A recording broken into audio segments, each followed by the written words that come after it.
From Pacifica, this is Democracy Now! My original instinct was to pull out. And historically, I like following my instincts.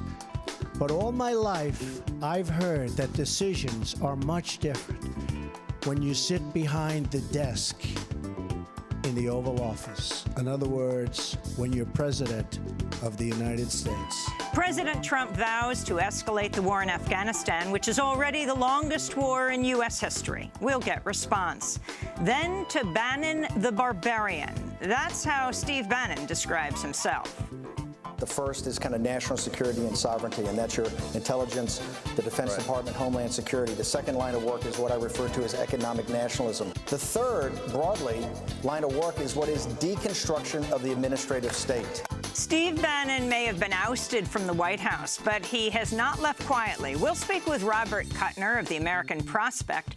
Bannon spoke to Kuttner last week in a remarkable interview days before his ouster. Then we look at billionaire Carl Icahn. He resigned his role last week as regulatory advisor to President Trump just before The New Yorker published an article headlined, "Carl Icahn's Failed Raid on Washington." All that and more coming up.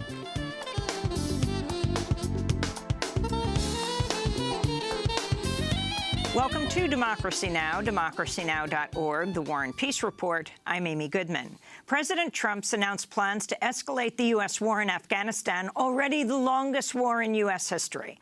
While Trump offered few specifics during his primetime address Monday night, he's reportedly already signed off on a plan to send about 4,000 more troops to Afghanistan.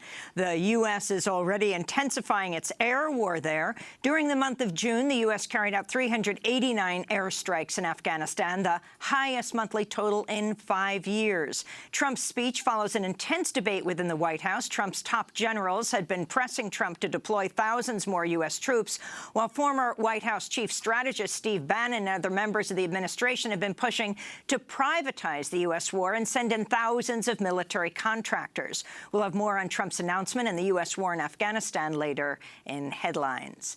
In Syria, the local journalistic group Raqqa is being slaughtered silently. Reports dozens of civilians have been killed by U.S.-led bombing and U.S. artillery fire over the last few days amidst the ongoing battle to seize control of the city of Raqqa from ISIS. The group says as many as 32 civilians were killed amidst bombing in one neighborhood alone. Among the victims were 8 members of a family who'd fled to Raqqa amidst earlier fighting in Palmyra. A local Syrian journalist with the outlet Sound and Picture reports, quote, "The city is devoid of doctors and the market is devoid of food. What food there was in our fridges has rotted because of the absence of electricity." Back in the United States, Confederate statues continue to fall amidst nationwide protest against white supremacy and the monuments celebrating the U.S. legacy of slavery and racism. The University of Texas at Austin has removed 3 statues of Confederate leaders. In an email to students, the university president wrote, quote, "We do not choose our history, but we choose what we honor and celebrate on our campus," unquote. The University of Houston has announced it'll rename a dormitory now called Calhoun Lofts. Former Vice President John Calhoun was one of the most prominent pro-slavery figures in U.S. history. Meanwhile, in Baltimore, Maryland, activists took a sledgehammer to a 44-foot-tall monument of Christopher Columbus, destroying part of the statue, then attaching a sign to its base reading, "The future is racial and economic justice." This is one Baltimore resident explaining why the statue was targeted in a video posted online.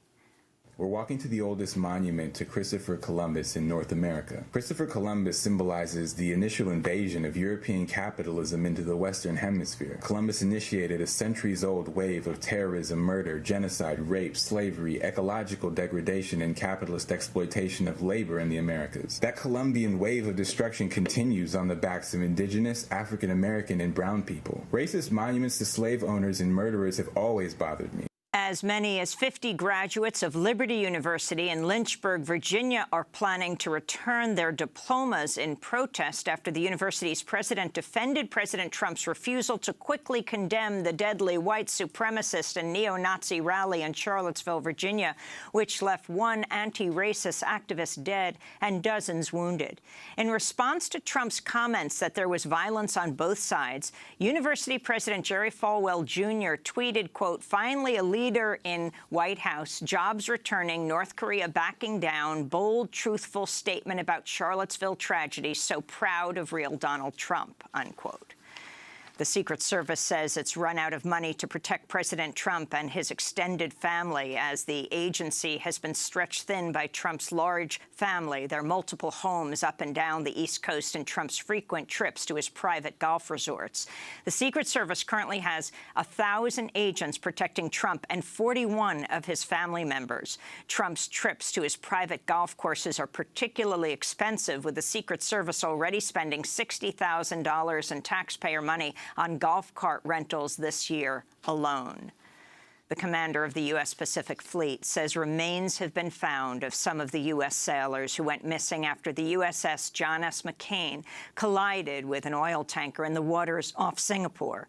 10 sailors were missing after the collision, and 5 more were injured. It's the second time this summer that a Navy ship has collided with another vessel at sea. In June, 7 U.S. sailors died after the USS Fitzgerald collided with a container ship south of Japan. Before that, on May 9th, the USS Lake Champlain was hit by a fishing boat. In January, the USS Antietam ran aground. Pope Francis has issued an action plan calling on governments worldwide to prioritize the dignity of migrants and refugees. The 20-point plan demands countries outline legal pathways for migration and avoid banning refugees or deporting them en masse. It also calls on countries to stop imprisoning refugees and migrants simply for entering a country without authorization. The Pope's action plan comes as hundreds of Afghans are planning to march in Athens, Greece today to demand to be recognized legally as refugees and to call on Greece and the European Union to stop the mass deportation of Afghans. In West Africa, massive protests have erupted, demanding an end to decades of rule by a family dynasty and the reinstatement of constitutional term limits. Over the weekend, tens of thousands of protesters poured into the streets, chanting, "50 years is too long." They were confronted by troops firing tear gas and live ammunition. At least 2 protesters were killed by security forces in Togo. In Spain, police have shot and killed a suspect in the Barcelona attack that killed 14 people after a van plowed into a crowded walkway Thursday. Yunus Abu Yaqub was suspected of driving the van. He was shot dead by police on Monday in a town 30 miles west of Barcelona. On Sunday, thousands of Muslims marched against violence in Barcelona, chanting, "Islam is peace and not in my name." Also in Spain, German-Turkish author Doğan Akani was briefly arrested over the weekend at Turkey's request in a further crackdown against free speech and human rights by the Turkish President Recep Tayyip Erdogan. The author has criticized Erdogan and written extensively about human rights in Turkey, including the 2007 killing of a Turkish journalist and the 1915 Armenian genocide by Ottoman Turks. This is author Akanli speaking after being granted conditional release. I was even shocked. So to say, when I saw the police in front of me, not shocked immediately, but later I was shocked that the police went there with the intention to arrest me. That shocked me because I was wondering why I was of so much interest to the Spanish police, that they have gone through so much trouble, and that they, to say, arrested me in my hotel room. In India, unionized bank workers have launched a nationwide strike today to protest government policies that promote privatization of the banking sector. As many as 50,000 workers walked off the job today in the southern state of Tamil Nadu alone. The striking workers say the privatization and consolidation of the banks would make it even harder to get loans for agriculture, rural development, and education. In Chile, pro-choice activists have won a major victory as the Supreme Court ruled Monday in favor of legislation that rolls back one of the world's strictest anti-abortion laws imposed under Chile's military dictatorship nearly 3 decades ago. The court ruling comes after years of organizing and protests by women across Chile. It will legalize abortion in cases of rape when a mother's life is in danger or when the fetus is unviable. Chilean women celebrated the court ruling on Monday. I decide. I'm free now to decide. I decide. No conservative is going to tell me what I have to do with my uterus. Back in the United States, President Trump is heading to Arizona today, where he's expected to face major protests in Phoenix. Local news reports that tens of thousands of people are expected to turn out to protest against Trump's campaign-style rally at the Phoenix Convention Center. There's widespread speculation he may pardon the notorious Sheriff Joe Arpaio today, who's been convicted of contempt of court for defying a court order to stop his deputies from racially profiling people, then detaining them on suspicion of being undocumented. Arpaio is a major supporter of Trump, whose policies have included detaining immigrants in a scorching outdoor tent city jail, which Arpaio once referred to as his own concentration camp. In Ohio, the father of a Steubenville High School football player convicted of rape back in 2013 shot and wounded a county judge near Steubenville Courthouse Monday. Judge Joseph Brzez Jr. survived the shooting. Suspected shooter Nathaniel Nate Richmond is the father of Malik Richmond, who served 10 months after being convicted of raping a 16-year-old girl. The judge was not the one who handled the rape case, and authorities are still looking for possible connections or a motive. And in Bristol, Rhode Island, members of the Pokanoket Nation have launched a permanent encampment aimed at reclaiming their sacred ancestral land, which is currently claimed by Brown University. Tapawani, that's good morning in my language. My name is Paul Pog, and I'm the Sagamore of the Council 7 Royal House Pokanoket Tribe of the Pokanoket Nation.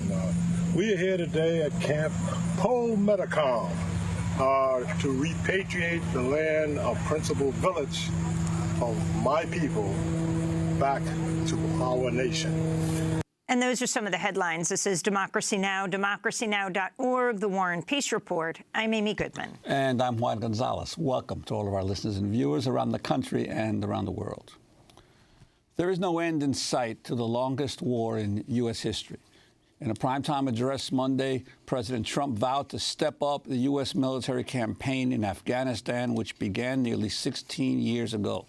While Trump offered few specifics, he has reportedly signed off on a plan to send about 4,000 more troops to Afghanistan. This comes as the U.S. is already intensifying its air war.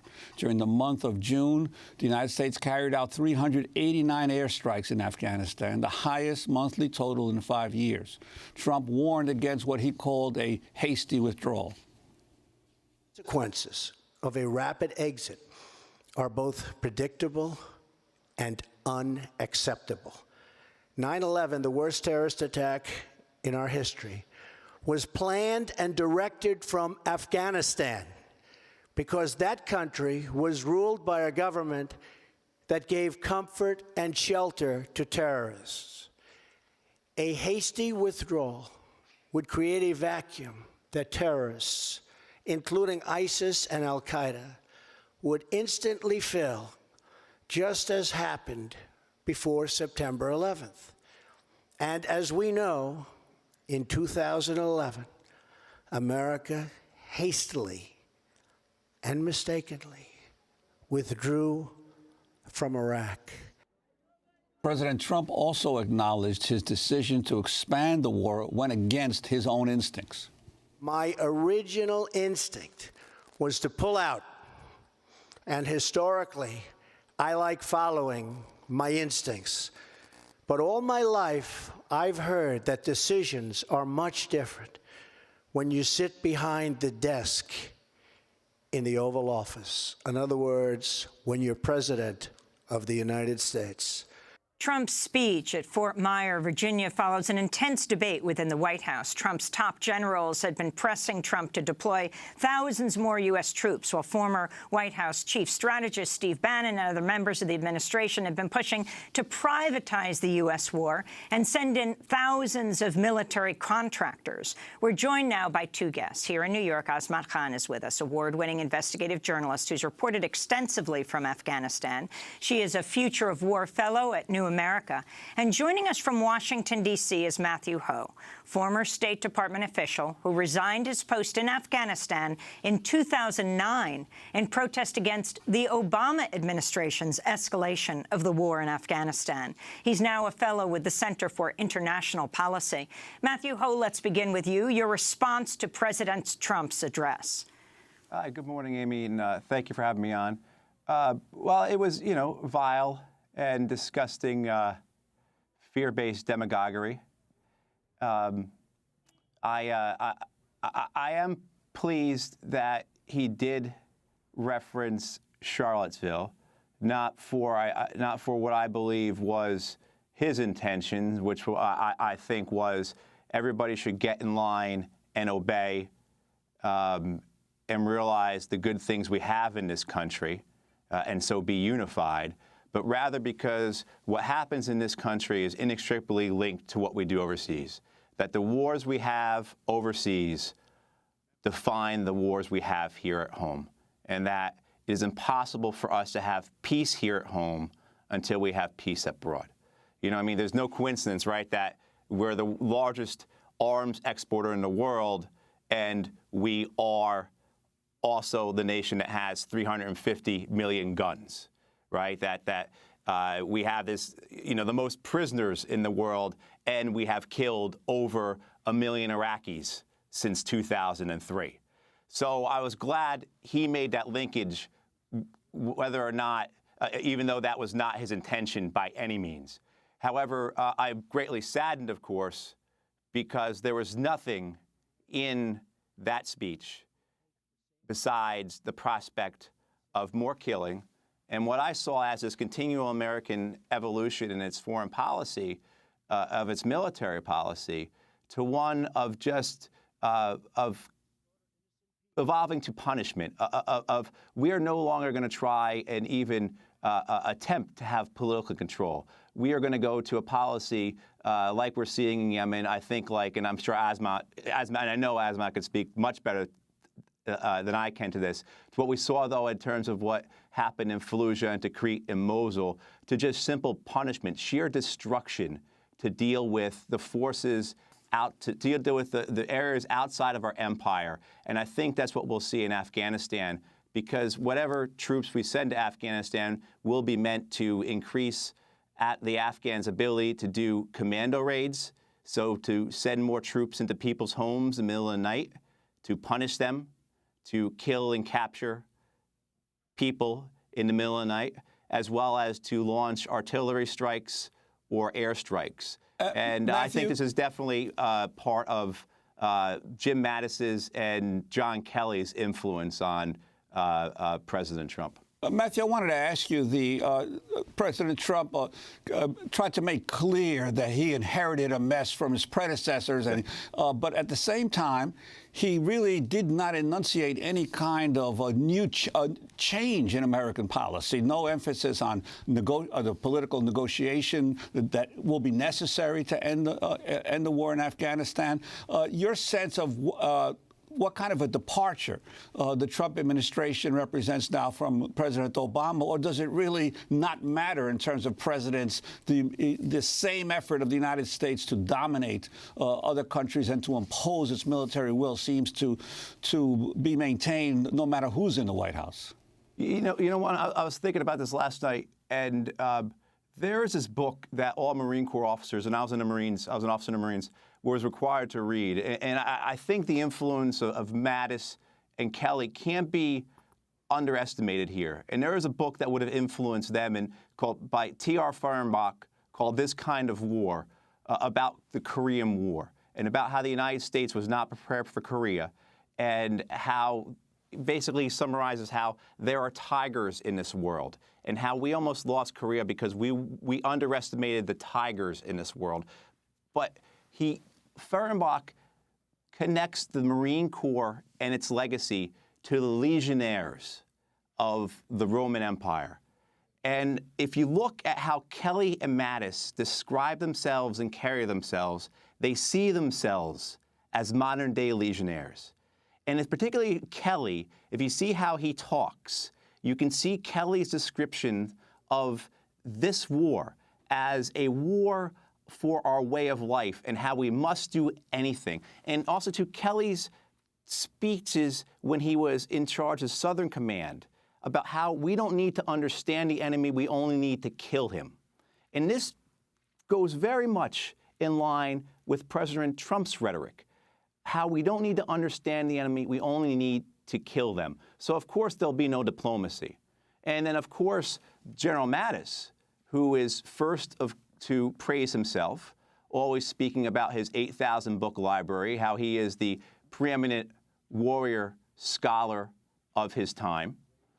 These are men who see themselves, again, as modern-day legionnaires.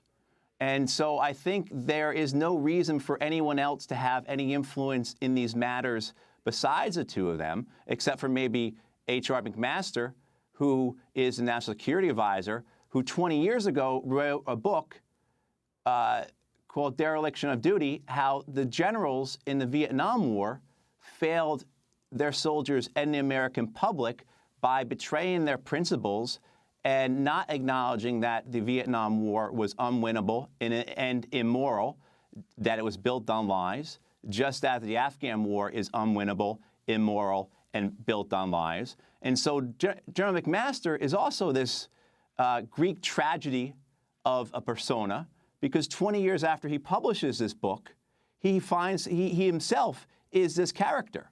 So these are the three men, these generals, who are advising President Trump. And I think you can see all three aspects of these men in the president's speech last night. And so, of course, Wang, you don't see any mention of diplomacy. You don't see any change in policy other than a hardening of policy and these tropes about we must kill the terrorists. They are coming for us. Everyone must be afraid. We all must unify. No one has any other input. We all must unify. And also, too, I think that's why we saw no mention of a troop increase.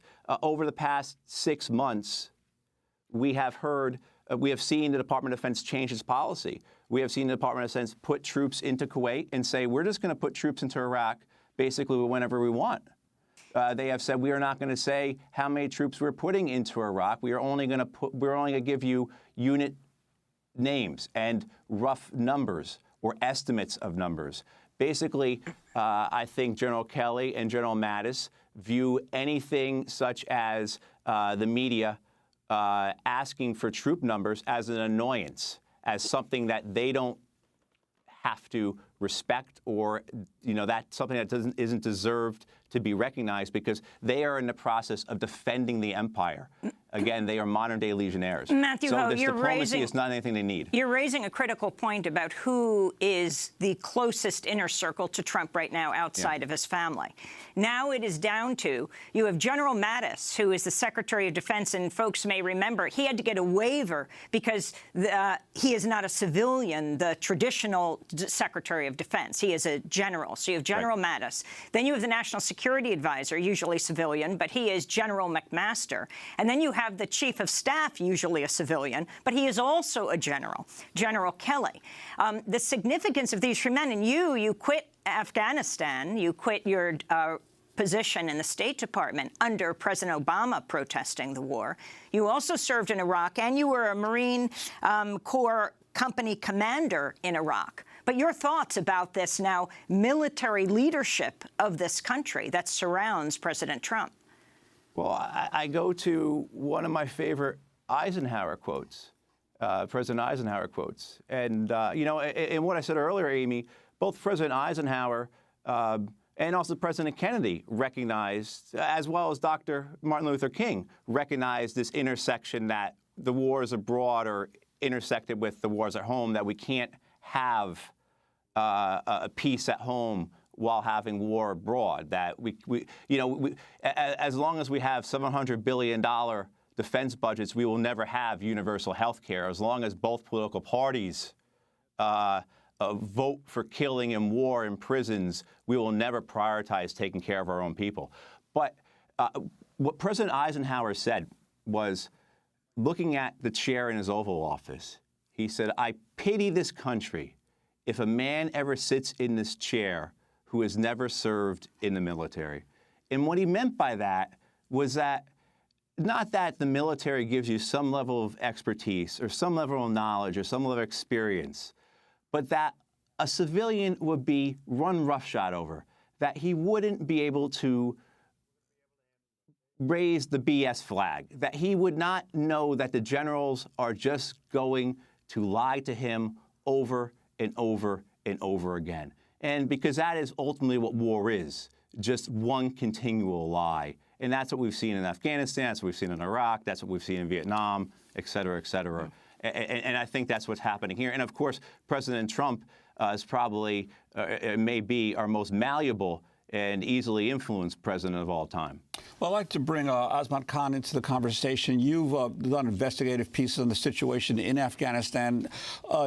Hearing President Trump last night, it's clear that this war will not end in his term in office. And your sense of what that means for Afghanistan right now?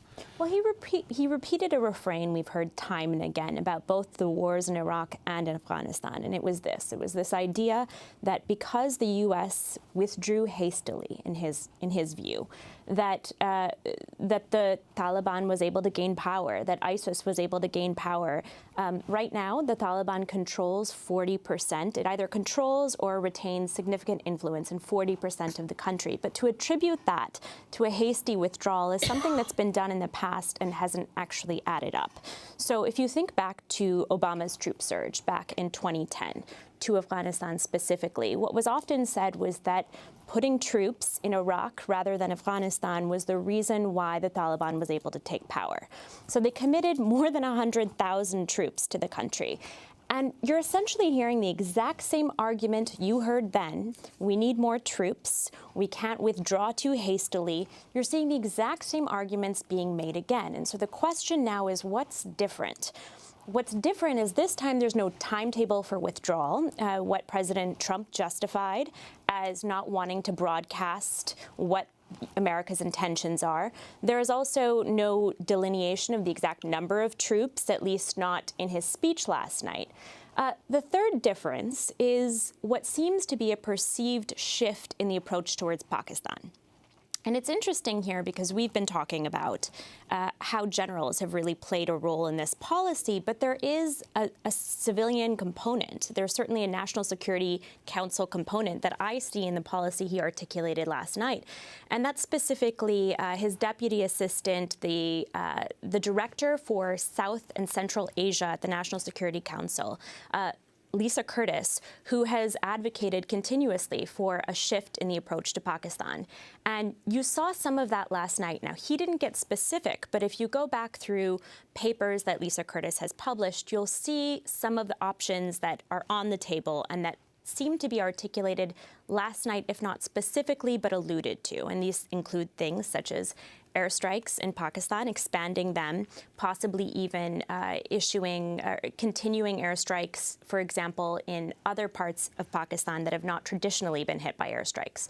So, for example, going after the Quetta Shura, having airstrikes in this area of Balochistan, an area that has really only had one airstrike by the United States, which was killing the former head of the Taliban, the Afghan Taliban, Mullah Mansour. So there are some differences when it comes to Pakistan, potential differences, but more or less this is the same argument we've heard time and again. There really is no advocacy for a political settlement. What was the one way to possibly get to some kind of a solution that didn't involve military force, given the fact that if you look at this history, this surge of troops has not yielded the result that it was anticipated back when the surge happened in 2010. In fact, the Taliban today is stronger than it was back then. Asma, how much of last night do you think was motivated by Charlottesville? Well, he never talked about Charlottesville. Clearly his worst week ever. After President Trump has a terrible week, usually there is a foreign enemy that you locate to distract attention.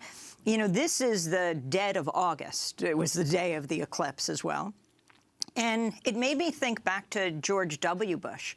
When it was asked why they weren't pushing for more war with Iraq right before the Iraq War in the summer, his chief of staff, Andrew Card, GM executive, said famously, you don't roll out a new product in August. Well, this is August. And yet he clearly needed to distract attention to the catastrophe of last week, to his fundamentally saying that in Charlottesville, the people were legal who were the neo-Nazis and white supremacists. They were a permanent rally, and the violence was on both sides, and the massive condemnation he got, including from across the board as generals. It's telling that nobody was expecting this at this time, and that's one indicator. Another indicator is the fact that he deviated from the way he'd normally deliver his speeches. He stuck to a script. He read off a teleprompter. That tells you that this was an effort to shift from his traditional ways of communicating with the American public, that he was giving in to possible advisors and others who've told him, listen, we need you to sound more presidential, because it was a deviation from the norm. I can't speculate as to how specific it was that this Afghanistan articulation was specifically that, but there are definitely indicators that suggest that's what happened here. August is a dead month. You're absolutely right. Well, we're going to leave it at that now. We'll see what happens tonight when President Trump heads to Phoenix. Who knows? Maybe he'll read from a teleprompter, but this is supposed to be a kind of campaign-style rally at the Phoenix Convention Center with massive protest expected outside, and who knows, maybe inside. And we'll see whether he also pardons the former sheriff, Arpaio. Azmat Khan, I want to thank you for being with us, award-winning investigative journalist, feature of war fellow at New America. She's reported extensively from Afghanistan. Her 2015 investigation into U.S.-funded schools in Afghanistan was headlined, Ghost Students, Ghost Teachers, Ghost Schools. And Matthew Ho, thanks for joining us, senior fellow with the Center for International Policy. 2009, resigned from the State Department in protest of the Obama escalation of war in Afghanistan. Prior to that, he served in Iraq and Afghanistan, including time as a Marine Corps company commander in Anbar province in Iraq. This is Democracy Now! When we come back, the man Steve Bannon called just before he was ousted. We'll speak with Bob Kuttner of the American Prospect. Stay with us.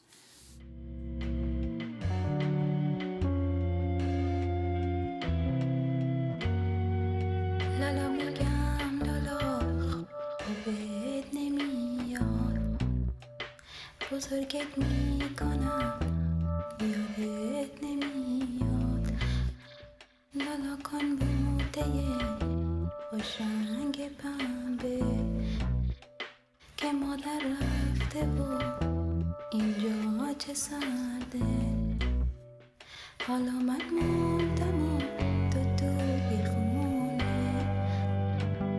عزیزم قلب تو خیلی جوونه لالا میگم لالا خوابت نمیاد بزرگت میکنم Lalo Lalo, Don't You Worry My Child, an Afghan lullaby performed by Kulsum Sayed Ghulam and Leela Downs.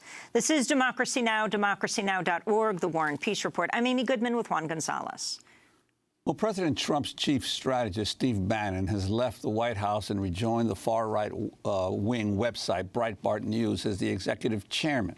Bannon has been one of Trump's closest and most trusted advisors. After departing the White House, he said, quote, "In many ways, I think I can be more effective fighting from the outside for the agenda President Trump ran on. And anyone who stands in our way, we will go to war with," unquote. In an interview with the Weekly Standard, Bannon also said he feels jacked up now that he's returned to Breitbart, saying, quote, "I've got my hands back on my weapons. Someone said it's Bannon the Barbarian. I'm definitely going to crush the opposition," unquote. His departure came after a series of meetings last week with billionaire funder Robert Mercer, who funds Breitbart and funded Trump's campaign. Bannon met with Mercer Wednesday, and Trump met with Mercer on Thursday. Bannon departed the White House the following day. Well, last week, just before he was ousted, Steve Bannon granted an extraordinary interview to Robert Kuttner, the co-founder and co-editor of the liberal magazine, The American Prospect. Bob Kuttner joins us now from Boston. Welcome to Democracy Now! It's great to have you with us. Bob, can you start off by just describing what happened last week? You got a phone call? No, not quite. I was on vacation. I got an email from Bannon's assistant saying Mr. Bannon had read my column criticizing our China policy, and he wanted to invite me to the White House. And I said, well, actually, I'm on vacation with my family, but this is kind of a moving story, so maybe we could talk by phone. And about an hour later, Bannon called.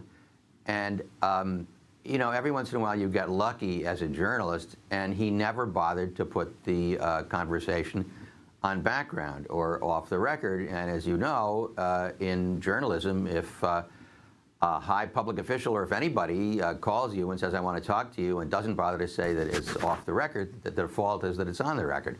And he proceeded to say a bunch of staggeringly incautious things on the assumption that because I had also criticized America's China policy as having been dominated by corporations at the expense of workers, and because that sort of overlapped his critique, that we were somehow old buddies and soulmates. And he spent the first few minutes of the interview kind of ingratiating himself with me, telling me what a thrill it was to meet me after all these years. He's been reading my stuff.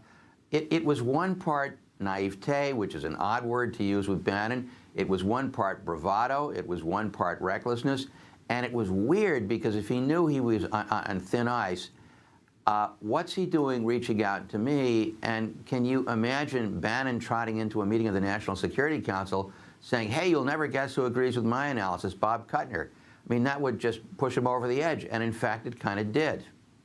Well, but some of the stuff that that Bannon has said since then seems to indicate that his resignation was already agreed upon between himself and the Trump administration, the president, that it was only a question of the timing. Is it possible that he already knew he was on his way out and decided, well, I'm going to have a shoot out a blast now and do it through Robert Kuttner?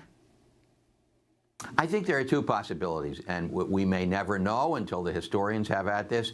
I think Maggie Haberman in the Times yesterday probably had the most persuasive and best sourced explanation. He was on the ropes, and he was negotiating with General Kelly and with Trump to postpone his departure until after Labor Day, and maybe he thought he could rally his forces on let's get tough with China. It's the only explanation that I've seen that kind of makes sense. I mean, if he'd already been fired, it was completely bizarre that he would have called me and said, hey, why don't you come to the White House? Because that would have been fantasy land. So, you know, this is not the world's most stable person. On the other hand, he has a very strategic analysis of how you connect neo-Nazi, white supremacy nationalism to economic nationalism. And what's interesting here is that he's been able to sell his boss, Trump, on the get in bed with white supremacist parts of the nationalism. He hasn't been able to sell the rest of the administration on economic nationalism because, of course, they're in bed with the corporations. It's complete fake populism. And the most recent example of that is the idea that he would use crony capitalism, hiring these private armies, and masquerade as isolationism. I mean, who does he think pays for those private armies? It's the U.S. taxpayer, and as expensive as the Pentagon is, the private armies are even more wasteful and more expensive. So he's all over the map on a lot of stuff, but on one thing he's quite coherent, and that came through in the interview. He's quite coherent that he thinks the winning strategy is you connect racist nationalism, anti-immigrant nationalism, to economic nationalism. And the other really interesting question going forward is whether Bannon is going to try to play a kind of kitchen cabinet role where he talks to Trump in the middle of the night, coaches him. Trump is famous for these midnight phone calls. Or is he going to join a Breitbart, who right now is kicking the president in the shins as kind of a sellout? And in that interview with the Weekly Standard, he was kind of on both sides of that question. He said that the Trump presidency that we fought for and won is over. So, you know, even Bannon can't totally have that both ways, especially since Trump hates being upstaged by his advisors. And that's what did in Bannon. It's what did in Scaramucci. So talk about the other issues that he addressed with you. For example, Charlottesville. I mean, it sounds like, according to the Times, he was going to sort of go, not that he could have gone quietly at any point, but with Charlottesville, of course, his brand of white supremacy, neo-Nazi, the whole issue of the Confederacy, he suddenly becomes front and center. And this is when he's talking to you in the midst of this catastrophic, unhinged news conference that President Trump has on Tuesday. In fact, what was the timing between your conversation and Trump saying both sides were responsible on Saturday, then giving a teleprompter address that's where he condemned the neo-Nazis and white supremacists, then on Tuesday just going off on the reporters and the protesters?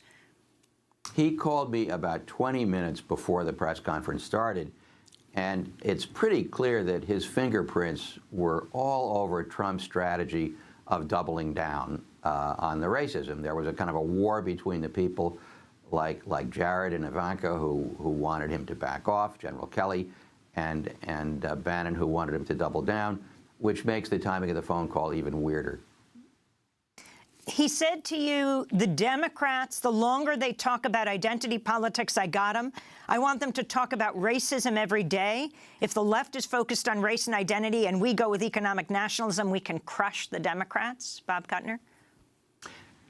Yeah, and I pushed him very hard on that in the interview. I mean, I said, look, even if we agree that our China policy is basically selling out to a combination of Beijing's economic nationalism and our own corporations who are happy to take the subsidies, happy to take the slave labor in China and then re-export back to the United States, that really does hurt American industry, hurts American workers. But I said, even if we agree on that, why do you have to get in bed with neo-Nazis in order to take a harder line with China on behalf of American workers? And that's when he kind of drew this picture of a grand strategy where you connect the economic nationalism and the racism to the, the idea that you box in the Democrats by forcing the Democrats to defend people of color. And, I was listening before we went on, Amy, to the fellow who was talking about pulling down the statue of Columbus because it all started with Columbus. Well, if that's the strategy that the left adopts, it almost plays into Bannon's hands. I mean, eventually we're going to need a truth and reconciliation process in this country where we decide which statues stay, which statues go.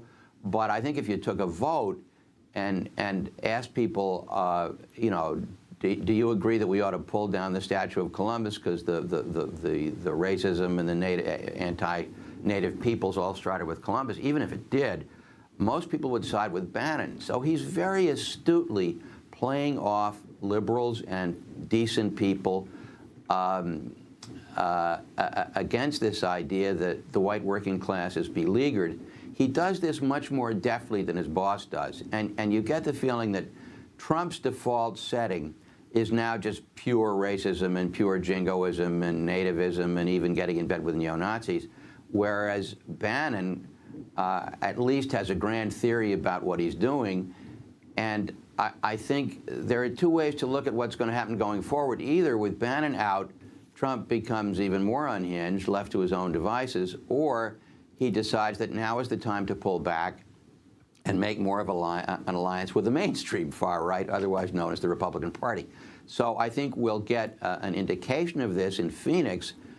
If he does pardon Sheriff Arpaio, that's doubling down on the Bannon recipe, because Bannon was the guy who really coached him using Breitbart about the genius of going after Mexicans as rapists and going after anti-immigrants and building a wall, and that was pure Bannon. Well, Robert Kuttner, I'd like to ask you about his remarks on North Korea, because there he was clearly in, it seemed, in direct opposition to President Trump. Could you talk about what he said and your thoughts about his words since then?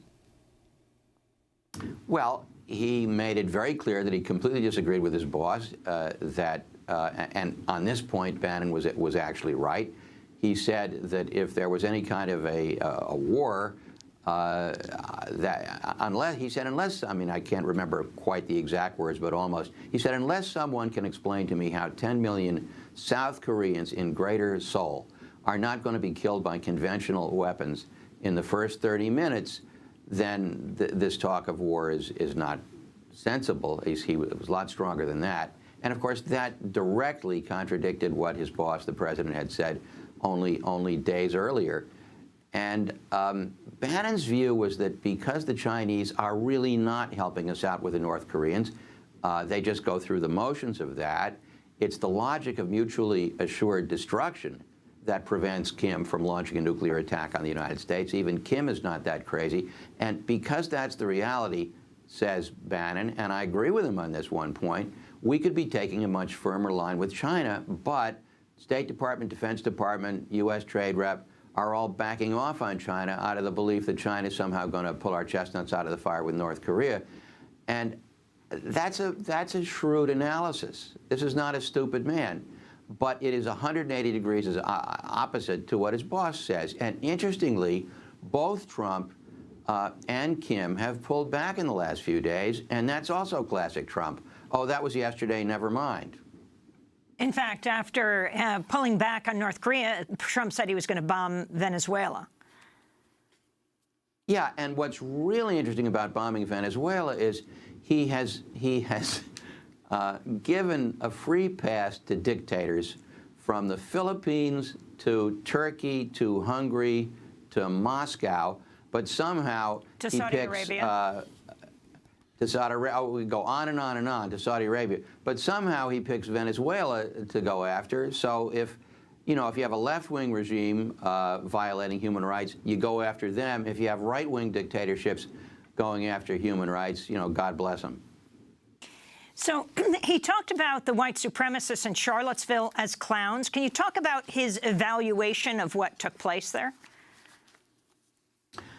I think that was another effort on his part, completely insincere, to ingratiate himself with a progressive journalist. I mean, if you're talking to the American Prospect, you think you're not sure whether you're on the record or off the record. And I push him on, well, geez, in order to get tough with China, why do you have to get in bed with neo-Nazis? This is, it's like the guy who will say anything to get a woman to go to bed with him.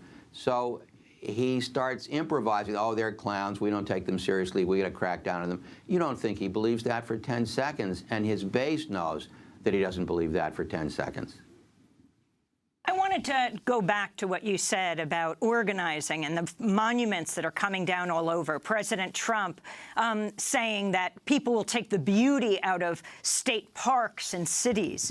The beauty. These are the monuments to the Confederate and slave-holding soldiers and generals. And what about the power we're seeing right now all over the country of people fighting back, of people taking down statues? I mean, we saw certainly, there wouldn't be a statue of Adolf Hitler just to remember that that's what happened in Germany. And here in this country, 40,000 people marching in Boston, people taking down statues around the country, going back to Bree Newsom, who did this, when Nikki Haley was the governor of South Carolina. She didn't wait for the South Carolina legislature to vote after the 9 parishioners were killed in Charleston. This young woman, African-American woman, shimmied up the flagpole and took that Confederate flag down. She faced charges, but ultimately the South Carolina legislature was humiliated into doing it themselves. This is very tricky because, as you know, Amy, there is no Central Committee of American Progressivism. There's no Grand Strategy Council, and people do what they do. And it's very encouraging to see the upsurge of activism on the anti-racist side. What's tricky is that I think most Americans who are not well-defined left or well-defined far right would say, yes, the statues to the people who were part of the secession of the Confederacy for the purpose of defending slavery, there's no place for those statues anywhere in America. But then, and this was where Trump scored maybe half a point during that crazy rant on Tuesday of last week, George Washington did have slaves. Thomas Jefferson did have slaves. Columbus and what followed did steal the country from indigenous Native Americans. So, but if you don't draw the line at statues celebrating the Confederacy, but you go all the way back to the original sin of European colonialization, and you start pulling down statues of Columbus, you run the risk of losing a lot of America, and you run the risk of making Trump sound almost rational, which is quite a feat. Now, who's you? That's the problem. People are going to do what they're going to do, but I hope somehow, instead of just pulling down statues to everybody, we can start a process of racial truth, healing, and reconciliation, which this country has never had, and be a little bit more deliberate in the criteria for which statues we pull down. Interestingly, the white nationalists have just canceled a bunch of rallies after getting trounced in these organizing countermeasures from Boston on.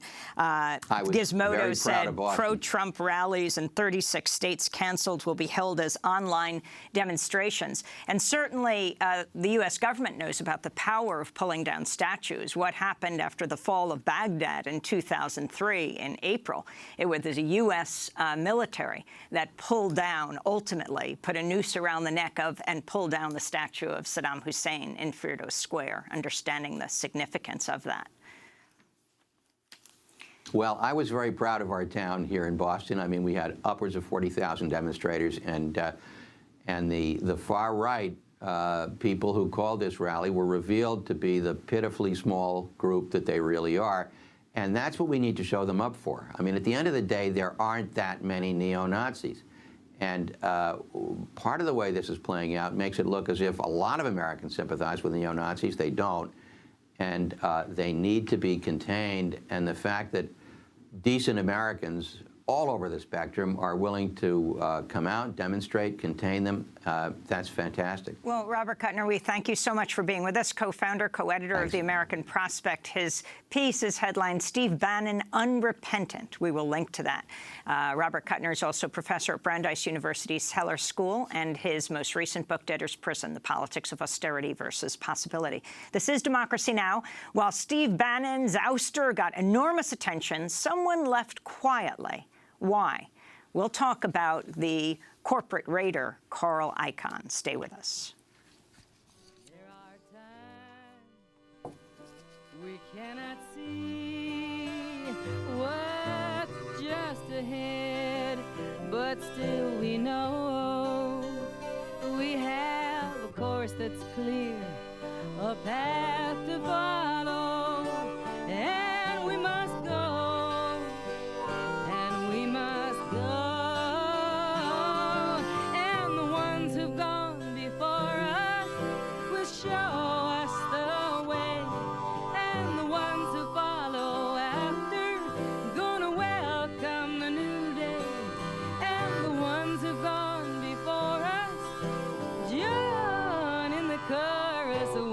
When We Make It Through, performed by Barbara Dane here on Democracy Now!, democracynow.org, The War and Peace Report. I'm Amy Goodman with Juan Gonzalez. On Friday, billionaire investor Carl Icahn left his role as regulatory advisor to Donald Trump just before The New Yorker published an article entitled Carl Icahn's Failed Raid on Washington. The article detailed Icahn's potential conflict of interest, including his heavy lobbying for a rule change about blending ethanol into gasoline, a rule which affects the profits of Icahn's Texas-based petroleum refining company. Icahn became a majority investor in CVR Energy in 2012 with hopes of later selling it at a profit, according to the New Yorker.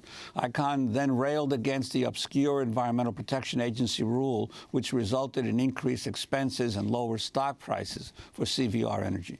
Analysts say Icahn used his role with the Trump campaign and later the administration to push to change the regulation. According to the New Yorker magazine, in the months after Trump's election, the stock price of CVR nearly doubled, which meant Icahn's own wealth surged, at least one paper, by $500 million, at least on paper, by $500 million. Well, for more, we're joined by Tyson Slocum, who is director of Public Citizen's Energy Program. In March, Public Citizen asked lawmakers to investigate Carl Icahn's actions.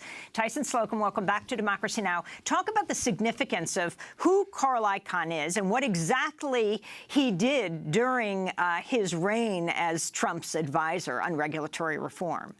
Yeah, so Carl Icahn, a billionaire investor, he's the chairman of the board of a holding company called Icahn Enterprises, which in turn controls shares of a couple dozen or so large corporations with holdings around the world. He has a long, interesting relationship with Donald Trump. They're both New Yorkers. Carl Icahn at one point even bailed out Trump Entertainment, which was the holding company for the Taj Mahal Casino and other properties. So the two had an interesting personal and professional relationship.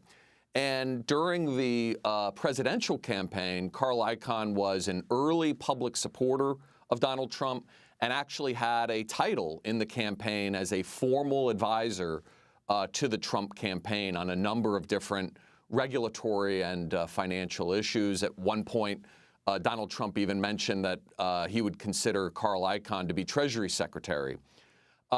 In August of 2016, in the heat of the campaign, Carl Icahn wrote a letter to the Obama Environmental Protection Agency demanding that that agency change this obscure rule governing the renewable fuel standard. The renewable fuel standard was a Bush-era law that requires oil refiners to blend certain amounts of ethanol, mainly made from corn, into gasoline so folks can put it in their cars and boats and other things. Carl Icahn saw himself disadvantaged by the way the rule was written. Small independent refiners such as CVR Energy, and I mean small in comparison to the huge vertically integrated oil companies like Exxon and Chevron and BP, Carl Icahn's company didn't have ethanol blending facilities, and so he was forced to go out into the open market and buy credits. And those credits, the price of that was largely determined by a trading market in what's known as renewable identification numbers. And Carl Icahn was losing those bets. He was forced to buy those credits at a high price. So he wanted to change what's known as the point of obligation. He wanted to change the point at which he would have to buy those credits so that he wouldn't have to buy them anymore, basically. It's a little complicated, but basically he was just trying to relieve his company of the obligation of having to buy these credits. But Tyson, yes. Tyson, once President Trump gets in the White House, this role that he gives to Icahn of an advisor, but not really an employee of the government, the role that he had then. Absolutely, Juan. This was very significant. So Trump wins the election, and on December 21st, during the transition, President-elect Trump formally names Carl Icahn as a special advisor on regulatory policy for the President of the United States. And Carl Icahn took that job title and ran with it. Even though, as you said, Juan, that he was not a formal government employee, he had this official title. He was using this official title in filings that his companies were making to the Securities and Exchange Commission. And in January and February, Carl Icahn was using this new title given to him by President Trump to initiate negotiations with the renewable fuel industry, the companies that produce ethanol, to try and force them to agree to Icahn's terms to change the standard. Tyson, we just have 30 seconds, so if you could explain then what happened and his ouster, or rather his leaving. Right. So basically what happened is it appeared as though Icahn had secured the support of the renewable fuel industry. In February, he got the head of the Renewable Fuel Association to agree in principle to a compromise that would change that point of obligation so Icahn's refining company wouldn't have to buy those credits anymore.